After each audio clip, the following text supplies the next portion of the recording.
Let's get it. Let's go.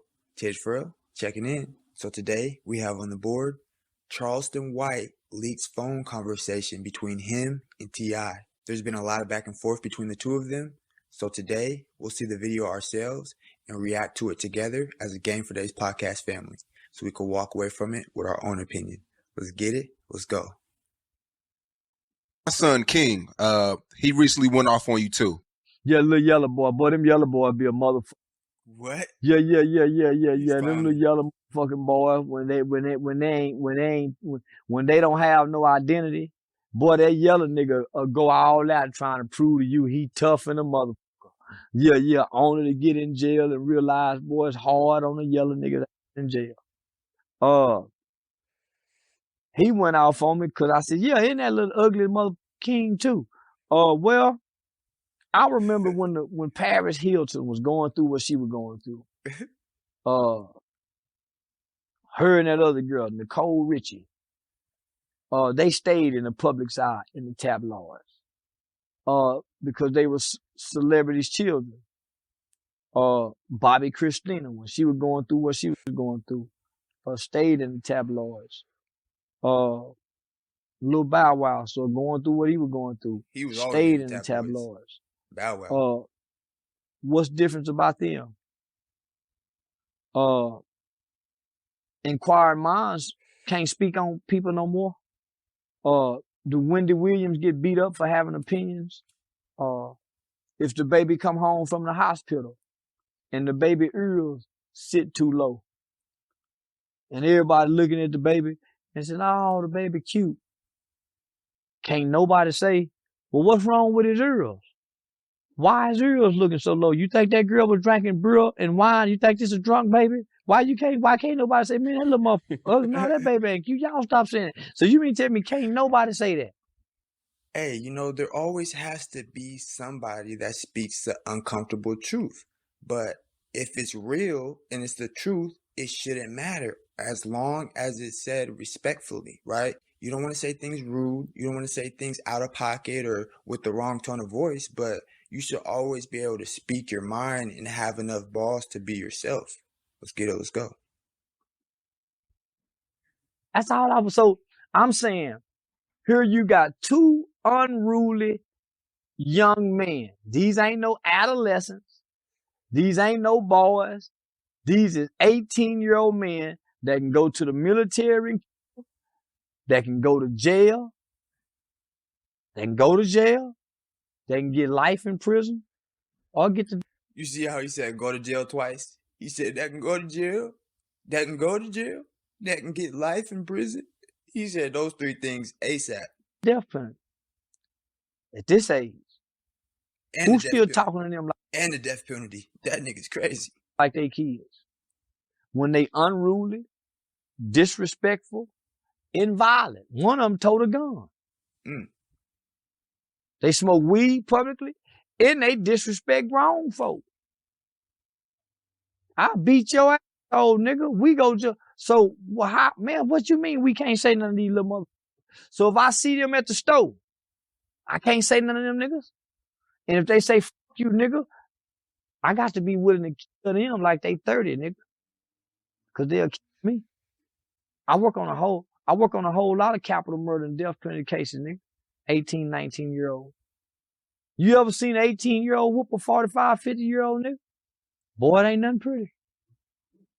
Boy, they kicks their ass. You hear me? Ooh, boy, they kicks them niggas like you they daddy. And they be relentless. Yeah, man, man, they'll kick you out and everything. You be pleading, say, man, okay. And they won't let up. I done seen it before. So shit now. Yeah, T.I. son said you had a soft upbringing. Yeah, I grew up in a boys' home with kids, they mothers and they... How can a freaking rich kid say anybody had a soft upbringing? You don't know his background, but we sure know yours, right? You didn't watch this man grow up, but we watched you grow up, spoon-fed and all, right? So a lot of times these young men, especially the ones that are coming up under rich celebrity parents, Just stay in your lane the way everybody else is, right? Take advantage of the opportunities that you have and stop doing all this gangster, hoorah, rah stuff because it's entertainment. Even the rappers aren't really doing this stuff. The ones that are at the highest level, the ones that are rapping it and that are doing it, you see, they're going to jail and they're dying. So take heed and wake up. That's why there's people out here like Charleston White taking risk, really bringing awareness to things like this. And at this point, he's risking his life because he's coming up against the top dogs and they're not playing when they tell you to shut your mouth. So it's just one of those things where you always want to pray for this man and you always want to respect somebody that's willing to put their life on the line to get the truth out there. Let's get it. Let's go. They fathers. Yeah, my first roommate, his mother and his father, he from Convo, Texas. My other friend, he stabbed his next door neighbor 93 times at 12 years old. What? Yeah, my other nigga, Damn. he tortured an old woman and What? burned her after he killed her. Oh, Yeah, we grew up gang goodness. banging and fighting in the boys' home. Yeah, I know a nigga molested a 9-month-old baby. I used to play spades again, and he was good at spades, but he molested a 9-month-old baby. This shit is crazy, man. There is pure evil out there in the world, man, and it's crazy because yes, you may not see it every day, but that does not mean that it doesn't exist. And there's people that have been in these situations, grown up in these homes, rubbed shoulders with these people, whether they have done those type of things or not. They have been housed around these people and shared experiences with these people firsthand. So they know how sick and evil it can get. It is just crazy, man. And the fact that we don't go through stuff like this on the day-to-day, sometimes it does take us hearing it from other people so we can keep our antennas up and learn from life without us having to go through those traumatic situations. I knew a child rapist that looked like a wolf. And his name was Mark. He was real big. And everybody bullied him. But he was dangerous. Some say it was a gladiator school for prison. I reigned supreme in that facility, homie. To this day, now, homie, my name's reigned tall as a young guy who grew up with the gladiators. This is a rapper's kid who we seen grow up on television. Very popular father, very popular mother. Facts. Saying that I probably had a soft background. That's the embarrassment of our culture. I used to be a kid like King, who was from a well-to-do background, come from a good home, had more than most of my peers, but yet I was portraying an image of something that I didn't come from. And here's the thing. Be genuine and act like what you are. You don't have to fake it to make it. If you didn't come from poverty in the struggle and having to hustle just to get food for you and your little brother or whatever the case may be, don't fake it and try to act like you did. Act like what you are. Be grateful that your mom and dad are putting food on the table every day. Be grateful that you get to go to a private school and play for the best football teams, best basketball teams, and, you know, be the son of a rapper and all these different kind of high level type of things, right? Don't be acting like you're coming out the gutter, like you're coming out the struggle, because guess what? It's a slap in the face to all the people and all the young kids that actually are, right? They're sitting up there eating peanut butter sandwiches all day. They're sitting there getting full off SpaghettiOs and Top Ramen and stuff like that. And you have the nerve to sit up there and act and walk and talk like you're that, not knowing people have been long enough to see genuine. People know the real deal when they're looking at it versus somebody who's putting on a show or acting like a clown. You don't have to be cool for anybody. Be yourself. Take advantage of the opportunities that you have. And if you come from a good home, accept it. You're not a nerd for that. You're not a square for that. You have a great opportunity. You just have to take advantage of it. And I'm telling you, that is the new cool. That's the cool thing to do. Don't let anybody else tell you otherwise. Let's get it. Let's go. So I recognize this kid's actions and behaviors. I just didn't identify with the response of his father. why are my words so important for somebody like T.I. and his family to respond to? When people been talking about his wife, his son, him, and his daughter's vagina, they've been talking about him for years. Why all of a sudden are my words so important for these people to respond to, homie? What? So that's my. He always say something that'll just throw you off. You be like, oh yeah. Oh yeah. What? What'd you just say, bro? Tripping. All right, come on, let's get it. My question. Yeah, you know, people, Tiny, his wife, people been making jokes about her since the internet started, calling her Miss Piggy, and Oh my god. it's so many different jokes I could go on about. And He you know. even when he went with his daughter, homie, with the vagina thing, homie, yeah. Yep. So yeah, it's man, it's even with the child, even with all the allegations that went against him and his wife, homie. With the young girl saying he was sticking his foot in they all that other kind of shit, sick motherfucker. Yeah. Boy, what that boy won't stick a foot in somebody's pussy? He said he'll stick a foot far up my ass, though. He did say that. He said, I'll stick a foot so far up your ass. When he said that, all I can think about is that girl saying T.I. stuck his foot in her pussy. Oh my goodness. Did y'all get on the phone? Yeah, I talked to him. You want to hear it? So he called you. Yeah, we talked. You want to hear it?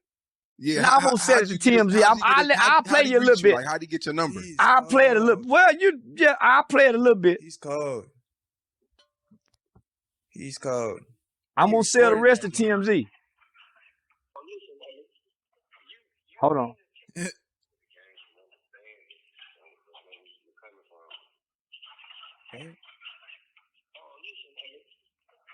You mean to tell me can't nobody crack no jokes on you, your daughter, your son, or your wife?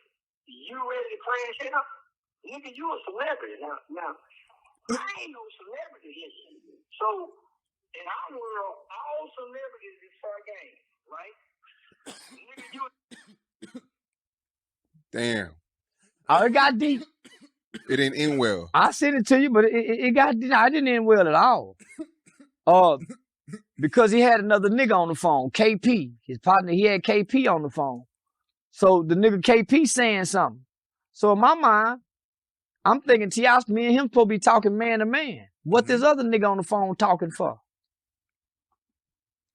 One of the most disrespectful things you could do man to man is be having a man to man conversation and you have commentators in the back and you're not checking them, right? If I'm having a conversation, it doesn't matter if it's my family, my girl, whoever's in my life. I'm having a man-to-man conversation. I don't need you engaging in it. I don't need you commenting. I don't need you smacking your lips. I don't need you being sarcastic on the sidelines.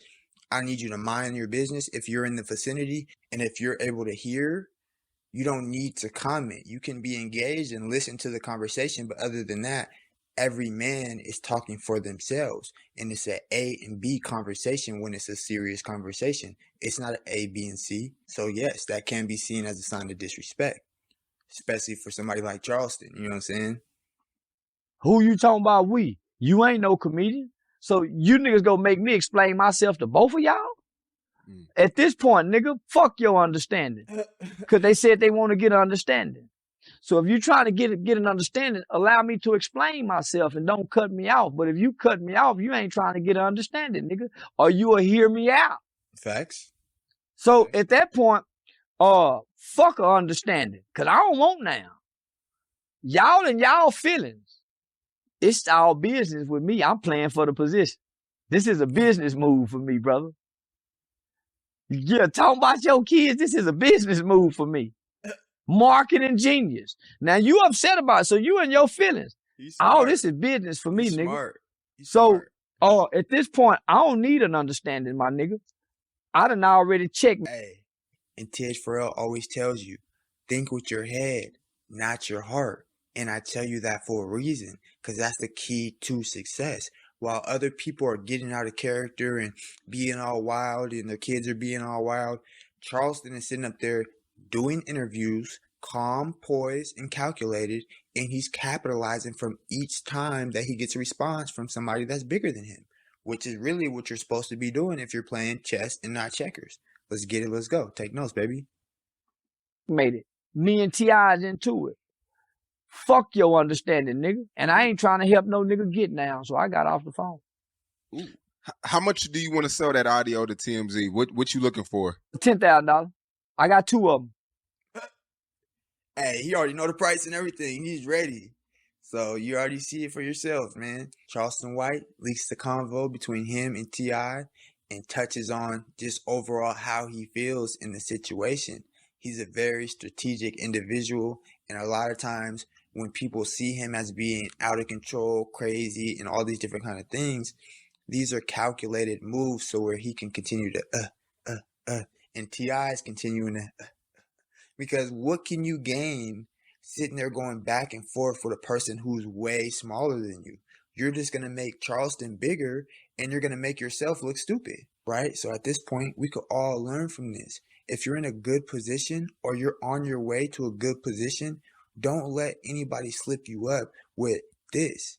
Don't let anybody try to reel you in with their mouth or with negativity or with sly comments or negative comments towards your children or your family or whatever, because people will try to do and say anything that they can do and say to get up to your level. And if you let them do it, at that point, the blame is on you. It's not on them.